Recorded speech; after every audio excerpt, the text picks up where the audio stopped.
안녕하세요. 오늘 8월 18일 지표 추적자 시작하도록 하겠습니다. 지표가 종가가 나왔으니까 하도록 하겠습니다. 오늘 주식이 하락했네요. 예측이 틀렸어. 엄청 많이까지는 아니지만 장중에 약간 얘기가 있죠. 그 엔화 관련해서 일본 금리가 상승하고 엔캐리 이런 얘기가 나오는데 나올만 합니다. 왜냐면 저도 계속 보고 있었는데 장중에 일본 금리보다는 약간 엔화가 갑자기 약해지면서 니케이 225가 빠지기 시작했고 딱 시간적으로 거의 일치합니다. 우선 그거부터 볼까요? 그게 더 궁금하실 테니까. 보시면 우리나라 주식시장은 이게 60분 봉인데요. 일봉으로 보면 여기서 시작한 거죠. 코스피 기준으로 7114 정도에서 7130에서 시작해서 고가가 7216 딱 이 볼린저 밴드 상단까지 거의 갔다가 계속 밀린 거죠. 그때부터 7200 찍고 7220까지 찍고 그때부터 계속 밀렸는데 그게 언제냐면 11시 그러니까 10시에서 11시 사이부터 쭉 밀렸는데 선물이기는 하지만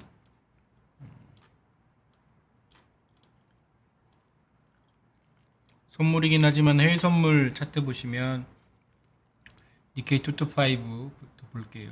니케이 달러 베이스로 보겠습니다. 니케이 225 달러 베이스로 보면 이게 60분 봉이거든요. 니케이 225의 60분 봉인데 이 친구는 오늘 2% 정도 하락했고 우리나라는 코스피가 1.5% 하락했으니까 이때부터 우리 시간이랑 거의 비슷하거든요. 미국 시간이긴 한데 일본도 아마 그때부터 쭉쭉 하락하기 시작했고 엔화 보시면 제피니즈 엔 오늘부터 지금 여기가 우리 시간으로 4시잖아요. 이게 5시 봉이거든요. 5시, 4시, 3시, 2시, 1시, 12시, 11시. 딱 11시부터 10시부터 이제 엔화는 좀 약해지기 시작했고 엔화라서 이게 엔화의 가격이에요. 6.2745 이게 선물이다 보니까 미국에 상장된 CME에 상장된 엔화 선물은 1엔이 몇 달러야 이렇게 코트하는 거거든요. 그래서 10시부터 엔화가 좀 약해지기 시작하면서 우리나라도 10시부터 사실 코스피도 마찬가지로 약해졌죠. 그때 딱 여기에 10시가 고점이었고 10시부터 11시 사이부터 약해졌고 왜 그러냐가 중요한 거죠. 사실 왜 그러냐가 중요한데 제가 짐작하는 바는 좀 있습니다. 그런데 증거가 없죠. 증거가 없고 장 끝날 때쯤 되면은 우리 코스피도 2%, 2.4까지 하락했다가 마지막에 말아 올리잖아요. 그래서 저는 한 반 정도는 흔들기였을 수도 있다. 아시아가 이렇게 계속 가는 게 좀 그러니까 반 정도는 어쩌면 이제 또 다른 이유가 있을지 모른다고 생각하는데 그건 뒤에 보여드릴 텐데 나스닥 100 선물 볼까요? 나스닥 100 선물 이게 60분 봉입니다. 나스닥 100 선물이 조금 모양이 좋진 않아요. 이건 1봉이라서 괜찮은데 분봉 120분 봉 보면 간신히 걸려 있거든요.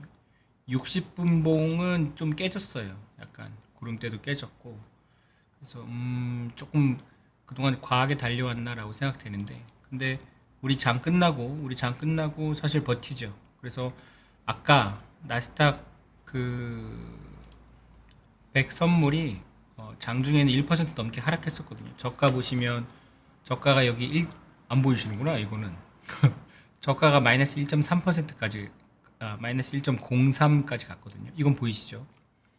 그런데 지금은 좀 말아 올리고 있어요. 끝나고 나서 30분 봉 보면 그죠? 여기 찍었다가 말아 올리고 있거든요. 얇아요.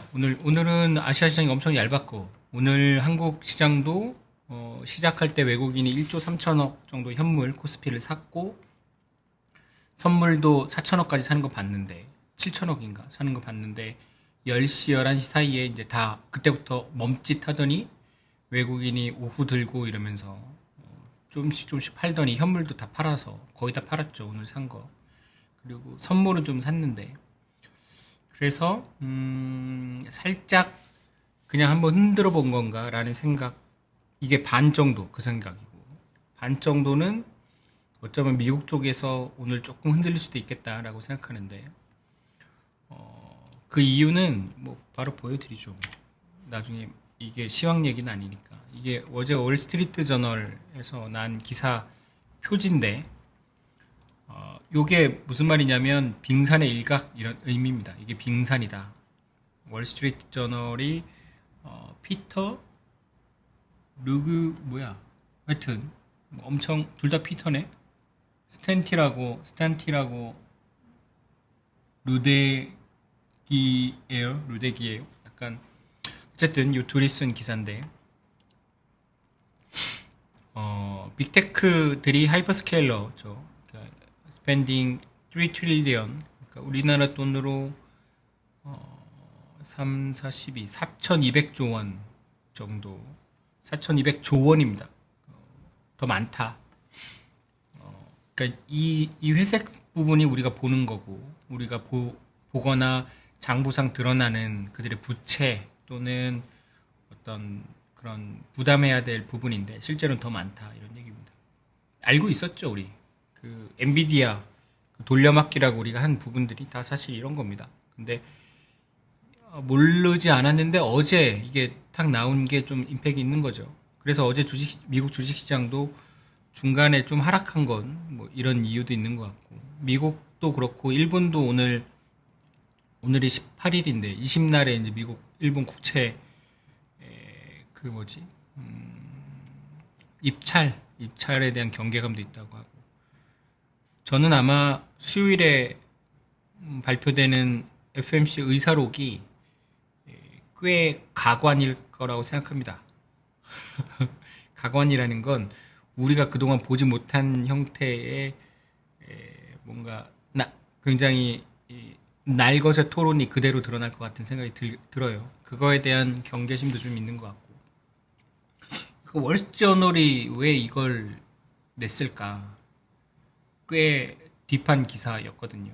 근데 월스트리트저널이 최근에 조금 연준이나 트럼프나 이쪽에 조금 반항까지는 아니지만 비협조적이거든요. 원래도 비협조적이긴 했지만 그 정도는 아니었는데 지난번에 베센트가 그거 올린 이후로 월스트리트저널이 조금 비협조적입니다. 시장에 그렇게 좋은 식의 기사를 안 내고 있어요. 그래서 그거의 일환인가라는 생각도 하는데 시장이 여기에 반응할지 말지는 시장 맘이죠. 시장 맘이고 시장 체력인데 아시아에서는 그걸 못 지킨 거고 이거 하고 일본 뭐 금리 엔캐리 트레이드 나오면서 이제 CTA들이 움직인 것 같아요. 그래서 오늘 1조 3천억 정도 외국인이 산 거는 어떤 그 누가 의사 판단한 게 아니고 약간 기계적으로 산 것 같아요.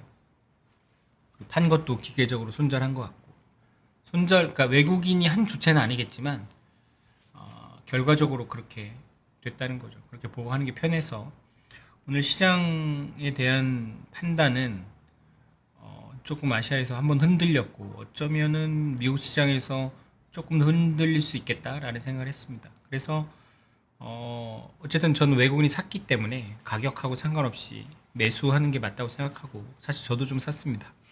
오전 오후 나눠서 샀고요. 그렇게 다져가는 수밖에 없는 것 같다. 이따 차트 보면서 말씀드리도록 하겠습니다. 우선은 지표 외국인이 오늘 사실은 500억 샀나? 결과적으로는 본장에서는 500억 산 걸로 600억 정도 산 걸로 끝났습니다. 근데 뭐 0.055조 원 이렇게 하긴 그래서 1000억 원 정도 샀다고 표기했고요. 지난주 금요일에는 3조 원 정도 샀습니다. 그래서 이번 주도 아직까지는 외국인이 순매수고요.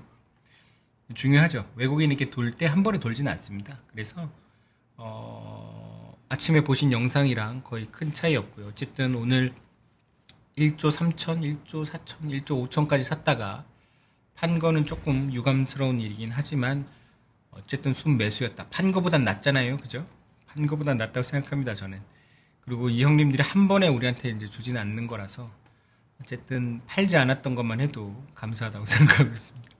주체별 순매수는 개인이 오늘 또 사셨어요. 그래서 꼭 사셔야 했나라는 생각이 좀 들긴 하는데 어쨌든 개인이 틈만 나면 사시는 오늘도 하이닉스랑 삼성전자가 좀 상대적으로 강했죠. 그래서 하이닉스에 대한 어떤 믿음 굉장히 강하다. 저도 이번 주에는 하이닉스가 상대적으로 삼성전자보다는 강할 거라고 생각하지만 그래도 뭔가 하이닉스는 항상 불안한 지점이 좀 있습니다. 그래서 개인분들 우리나라 사람들은 하이닉스를 굉장히 선호하고 외국인은 하이닉스를 좀 별로 그렇게 좋아하지 않는 그런 느낌이 있습니다.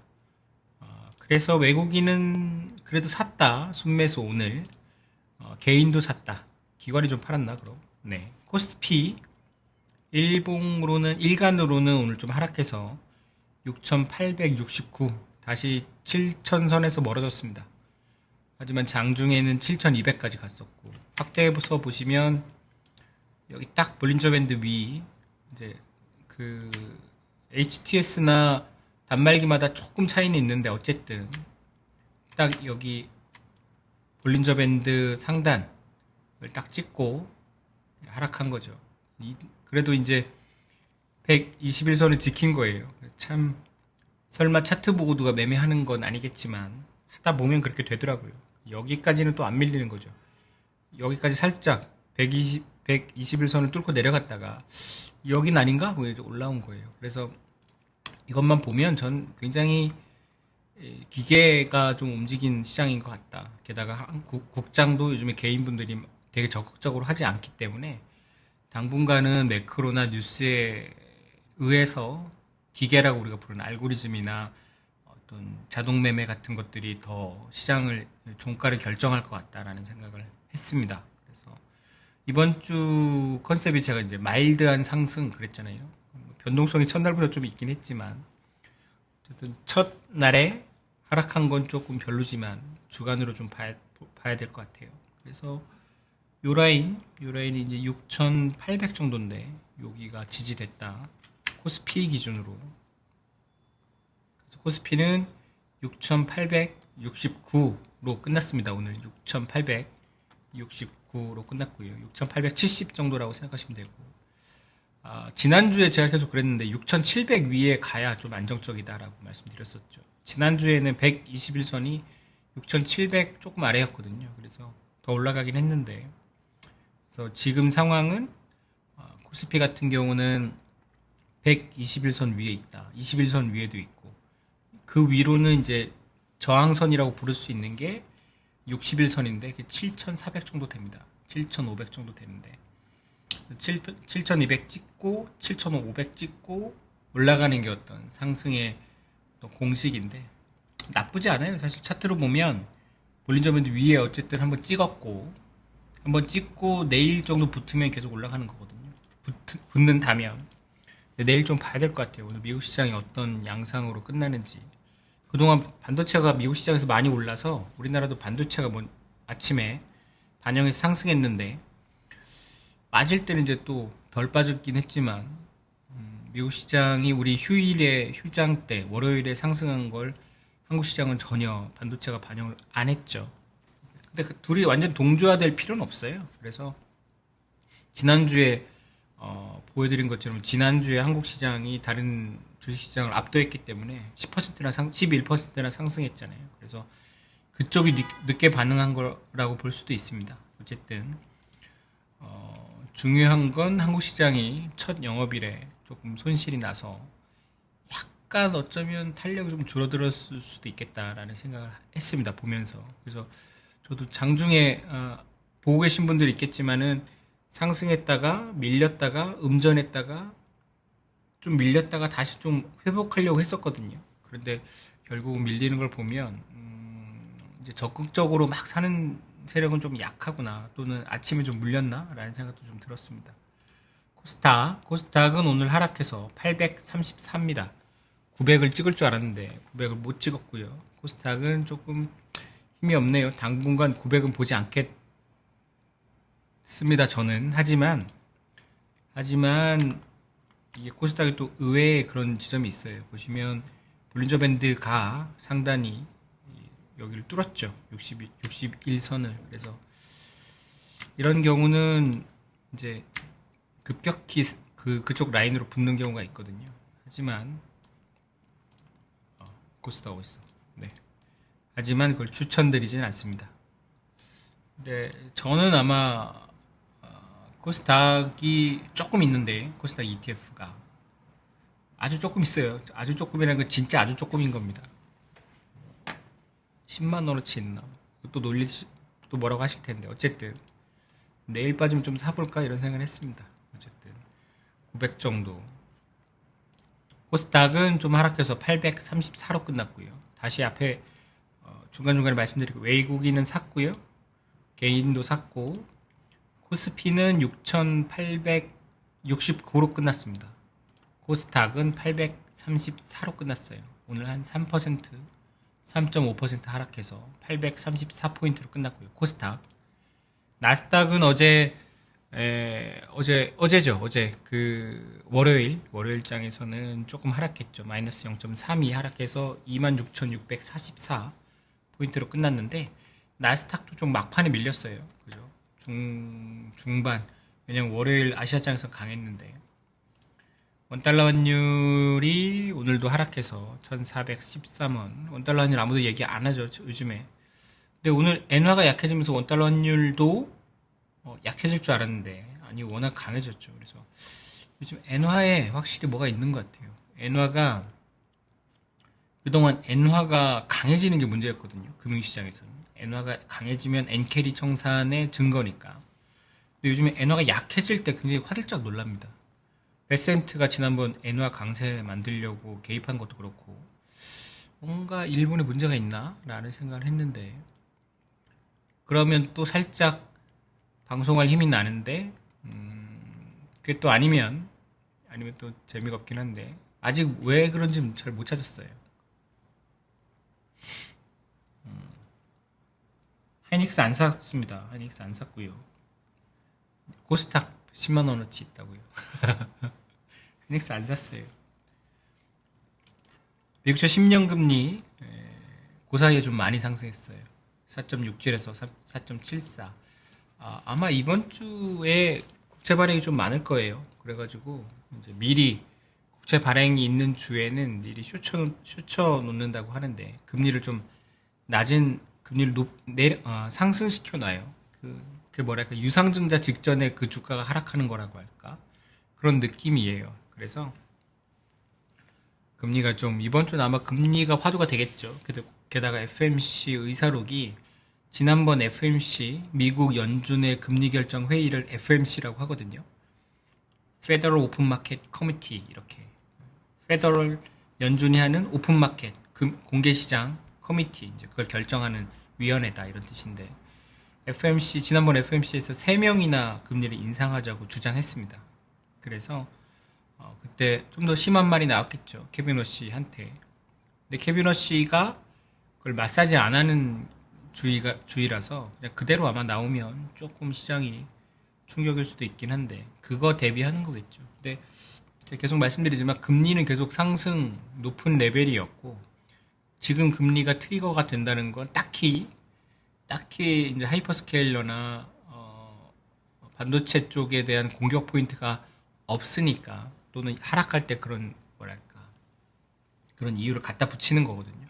잘못됐다는 게 아닙니다. 원래 시장은 그런 거예요. 원래 시장은 원래 그냥 아무 이유 없이 움직일 수도 있거든요. 그런데 인간은 이유 없이 움직이는 걸 잘 받아들이지 못해요. 그래서 항상 이유를 찾는 거예요. 그래서 시황방송이 끊임없이 있는 거고 시황방송 제 생각엔 제가 운영할 때도 그랬지만 뭐 250 영업일 중에 60 영업일은 아무 이유 없습니다. 아무 이유가 아니라 특별한 이유가 없이 그냥 움직이는 거예요. 그냥 가격은 마치 그 바다에 떠 있는 부표처럼 항상 이렇게 조금씩 움직이고 있습니다. 왜냐하면 누군가 팔기도 하고 누가 사기도 하고 뭐 이슈에 대해서 누가 포지션 지난번에 보셨겠지만 시츄에이션 어웨어니스 그 헤지펀드 망할 때 모르죠. 사실 그렇게 될 때까지 아무도 잘 모릅니다. 그래서 네 이게 항상 그래도 왜 우리가 보고 있냐면 그 조그마한 움직임이 사실은 굉장히 큰 흐름의 초기일 수 있기 때문에 그런 거예요. 그래서 지금도 제가 오늘 가격 움직임이 의미가 없다는 게 아니고 오늘 가격 움직임은 확실히 경계해야 되는 겁니다. 코스피도 나스닥도. 그래서 오늘 밤 미국 시장에 대한 모니터링 필요하고요. 여기서 별로 안 좋으면 이번 주 전략 전체를 수정해야 될 수도 있습니다. 그래서 계속해서 해가면서 이제 대응하는 게 이제 시장에 대한 대응이고요. 미국채 금리는 좀 상승했고, 한국 금리도 조금 상승했고, 일본 금리는 많이 상승했고, 이번 주는 아마 금리가 상승하는 주가 될 것 같네요. 3년 금리도 좀 상승했고, 아직 한국은 4% 근처로 가고 있긴 한데, 다음 금통위에서 금리 인상한다는 게 대세죠. 한국은 다음 금통위에서 금리 인상해도 시장 금리 쪽으로 문제는 없을 거예요. 아직은 이제 채권 시장이 정확히는 한 10개월, 11개월 동안 쫄쫄 굶고 있거든요. 아사 직전이에요. 근데 이제 견딜만해. 하도 많이 이제 쪼이다 보니까. 그래서 힘내라고요? 왜? 저희 힘 빠져 보여요? 그렇진 않는데. 목을 좀 아끼고 있습니다. 감사합니다. 쩡이님. 네, 목을 좀 아끼고 있어요. 그러니까 제가 막 소리 지르거나 목을 많이 쓰면 이렇게 되거든요. 그런데 이렇게 하면 안 된다고 하셔가지고 조금 약간 왜요? 방송에 도배나 욕설은 제재하겠습니다. 이제는 좀 뭐랄까 댓글이 좀 눈에 보입니다. 많이 하다 보니까. 그래서 댓글하고 도배하는 사람이 욕하는 사람도 있어요. 우와. 욕해서 뭐 재미 있으면 되지 뭐. 그죠? 그래서 미국채 3년 금리. 죄송합니다. 한국 금리 3년 금리. 한국 금리는 좀 대출 금리는 제가 보니까 좀 체감적으로는 정체되어 있는 것 같아요.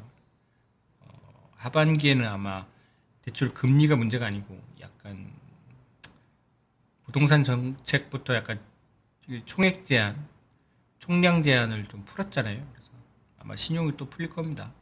어쩔 수 없지 뭐. 미국채 10년 금리 5% 갈 수 있다고 보냐고요? 예, 갈 수 있을 것 같습니다. 갈 수도 있을 것 같습니다. 갈 가능성이 없는 건 아니야. 가능성으로 얘기하라면 45% 정도.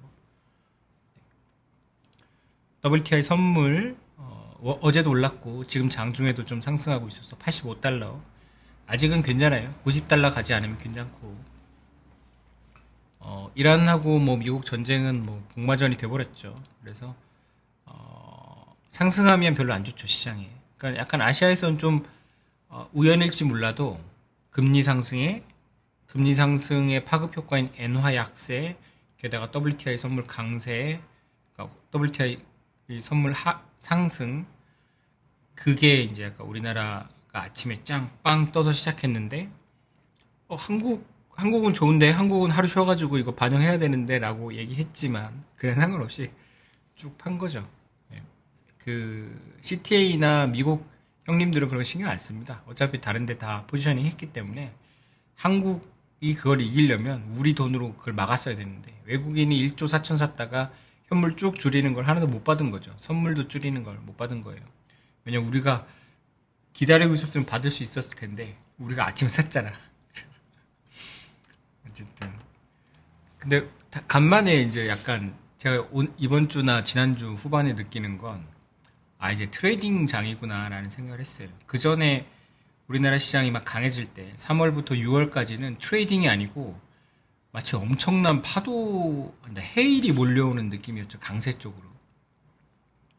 6월 중순부터 7월 빠질 때는 마찬가지로 반대 해일이 이렇게 오는 느낌이었는데, 그러다가 코스피 기준으로 5,200까지 찍고 나서 반등하고 나서는 조금 약간 확신이 없는 이렇게 포지션 정리 기간이 끝났고, 지난주부터 약간 트레이딩의 시기가 온 것 같아요.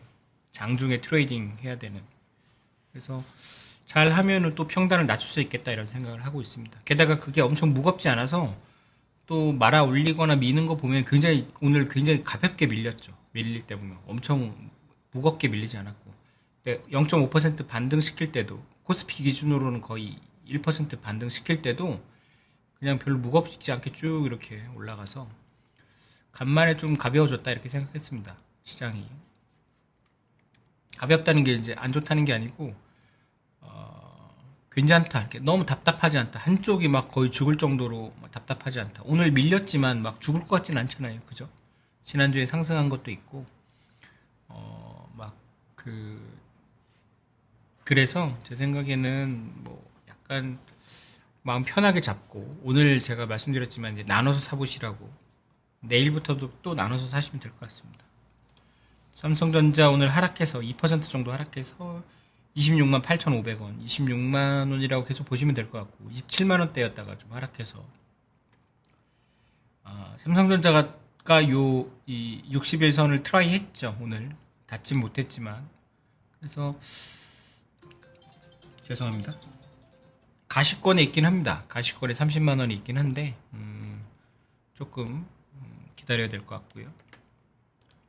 SK 하이닉스는 오늘 좀 상승했어요. 장중에 많이 상승했었는데 거의 7% 넘게 상승했었는데 180만 원 계속 보고 있는 거죠. 근데 좀 빠질 때도 많이 빠져가지고 괜찮아요.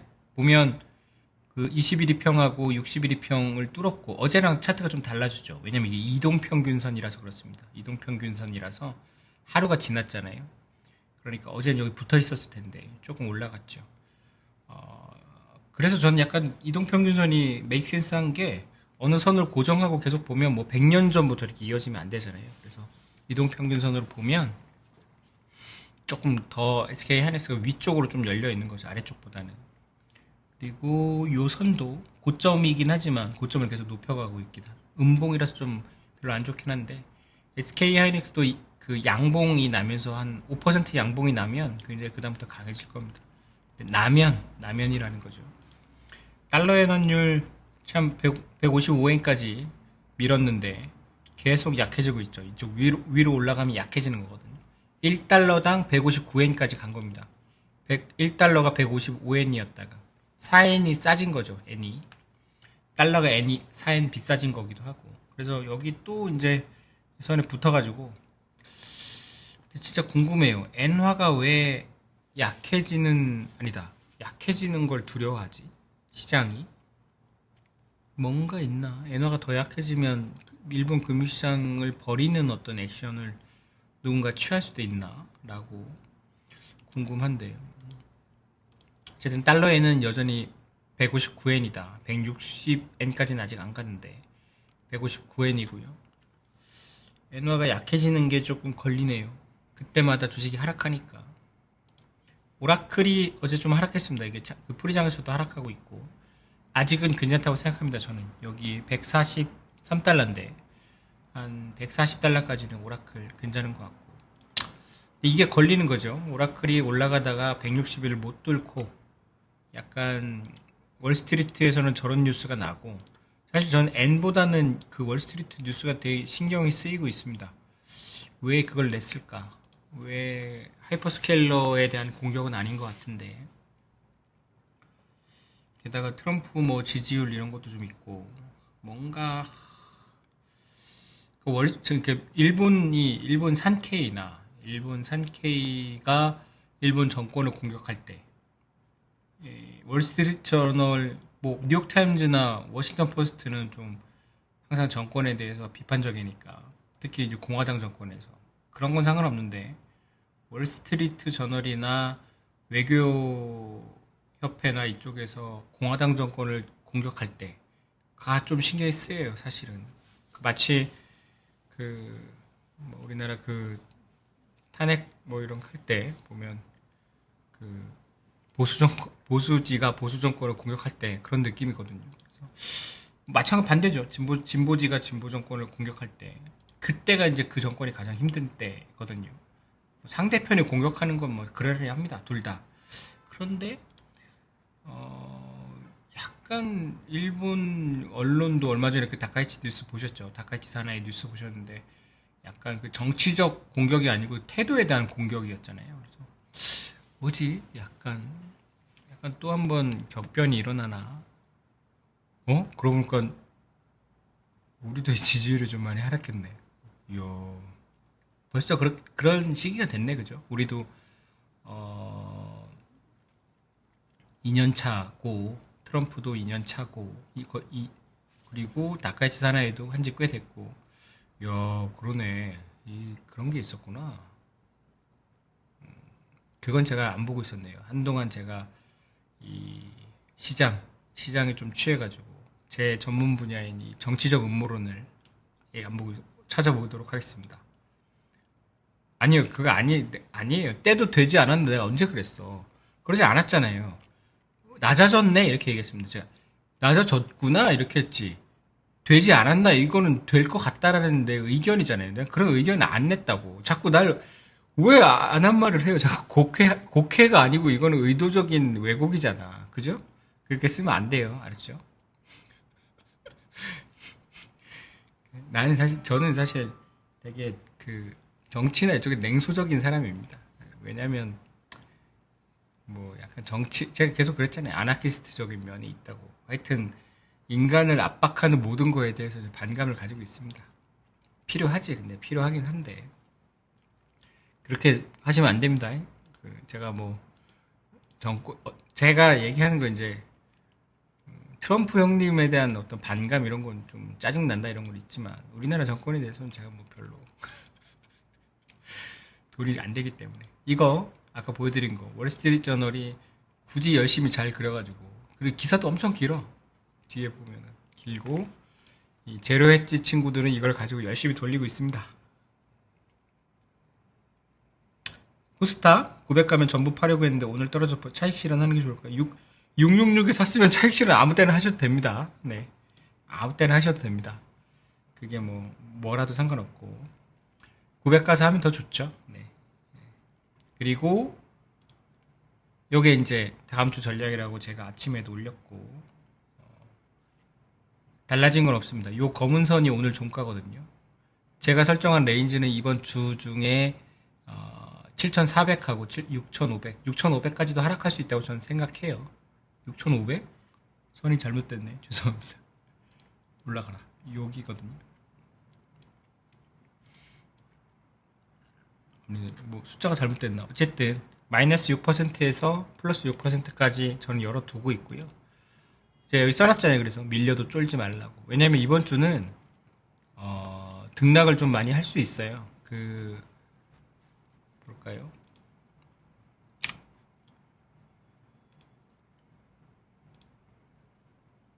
코스피 주봉으로 보면 지난번 양봉이잖아요. 그래서 한 번에 양봉이 나더라도 지금 하루 지났으니까 여기서 시작해서 음봉이 난 거죠. 그냥 한 번에 양봉이 나면 좋긴 한데 보시면 약간 홀짝처럼 이게 일방적인 음봉이었고 이게 일방적인 양봉이었죠. 그래서 일방적인 양봉이 4월 3일부터 6월 중순까지 있었고 6월 중순부터 7월 말까지 일방적인 음봉이 있었고 이제는 약간 홀짝홀짝 하면서 갈 수 있습니다. 그래서 이제는 어떤 점이 아니고 선이 아니고 레인지로 보면서 이제 가야 되거든요. 근데 제가 계속 그려드리지만 코스피 분봉이에요. 60분 봉. 이 채널 레인지 깨지고 이렇게 올라가면서 지금 상승하고 있는 거고 오늘은 요만큼 하락한 겁니다. 60분 봉으로 이렇게 올라왔던 거고 얘도 한 번에 가진 않습니다. 120분 봉으로 보면 더 잘 보이는데 그냥 보세요. 120분 봉으로 보면 이게 하락할 것 같이 보이기보다는 상승 쪽으로 더 열려 있잖아요. 하락할 것 같은 때는 이런 때입니다. 이런 때 120분 봉이 이렇게 생기면 이렇게 하면 보이시죠? 이 녹색 선이 이렇게 뚫고 내려가는 거. 이게 사후적으로 본 거긴 하지만 이런 식으로 내려가는 거예요. 내려갈 때. 그런데 올라갈 때는 과거에 요걸 보여드릴까요? 요게 적합하진 않는데 뚫고 올라가는 게 아니니까 올라갈 때는 이렇게 딛고 이렇게 올라갑니다. 120분 봉이에요. 120분 봉이니까 2시간이겠죠. 빠지는 것 같지만 이렇게 딛고 올라가면 되는 거예요. 이렇게 지난 6월이 적합한 어떤 얘는 아닌데 120분 봉은 안 나오니까 얘가 지금 이런 상황인 거죠. 아직은 아직은 하락을 볼 시기는 아닌 거예요. 보면 얘가 이렇게 빠져서 다음 주쯤에 여기 있으면 6천에 있으면 숏이죠. 그거는. 그런데 차트상으로는 또는 어떤 기세상으로는 여기가 이게 뭐 120분 봉이긴 한데 어쨌든 하루나 60일이나 1분이나 그거는 어떤 사람이나 어떤 기계들한테는 그냥 똑같은 한 피어리든 거예요. 우리가 틱 거래로 하는 사람이 있고 우리도 다르잖아요. 투자 스코프가 어떤 사람은 1년 보고 뭐 10년 보고 어떤 사람은 하루 보고 그래서 본질적으로는 인간의 어떤 생체 리듬이 하루를 기준으로 우리가 그러니까 시작, 장 시작, 장 끝 이렇게 하지만 이제는 24시간 돌기 때문에 큰 의미가 없어요. 이제 60분으로 끊던 120분 봉으로 끊던 180분 봉으로 끊던 맞기만 하면 되는 거예요. 30분 봉으로 끊던 이렇게. 그래서 맞는 이제 지표를 찾는 건데 전 60분, 120분 봉을 보면서 판단하거든요. 120분 봉 보면 이제 적절한 레벨까지 다시 내려온 거예요. 그래서 제가 또 이제 저놈이 또 롱 하더니 아집을 부린다라고 하실 수 있는데 아닙니다. 저는 내일이나 모레 상황 달라지면 바로 이제 태도를 바꿀 수 있습니다. 주간으로는 조금 아직 오늘 첫 영업일이라서 보자는 거고 똑같습니다. 제 입장은 외국인이 사면 산다. 상승 여부는 상관없다. 지난주랑 같죠. 지난주에도 외국인이 샀는데 하락한 날이 있습니다. 외국인이 파는데 상승하는 날이 있고 근데 결과적으로 보면 외국인이 이제 오늘 같은 날이 조금 애매하긴 한데 외국인이 많이 살 때 하락해 있으면 되게 좋은 거예요. 요즘 분위기는. 현금 비중 이거 꼭 지키시고요. 오늘 풀롱 하시면 안 되는 거 계속 말씀드렸고 또 오늘 나눠서 사기 해봤잖아요. 오전 오후 나눠서 사셨을 거라고 믿겠습니다. 오전 오후 나눠서 내일은 오늘 2분할 하셨을 테니까 2개로 나누셨을 테니까 내일은 4개로 나눠서 한번 하시면 좋을 것 같습니다. 네. 첫날 시장이 조금 까리해서 오늘 미국 시장 좀 봐야 될 것 같긴 한데 미국 시장이 많이 움직이면 새벽은 아니고 해 뜨고 아침에가 이렇게 뜰 때 찾아뵙도록 하겠습니다. 지표 추적자는 이제 지표에 대해서 계속 추적하는 거고요. 오늘 지표는 엔화하고 금리 빼고는 크게 달라진 건 없었다라고 말씀드릴 수 있을 것 같습니다. 오늘 지표 추적자는 이렇게 짧게 마치겠습니다. 감사합니다.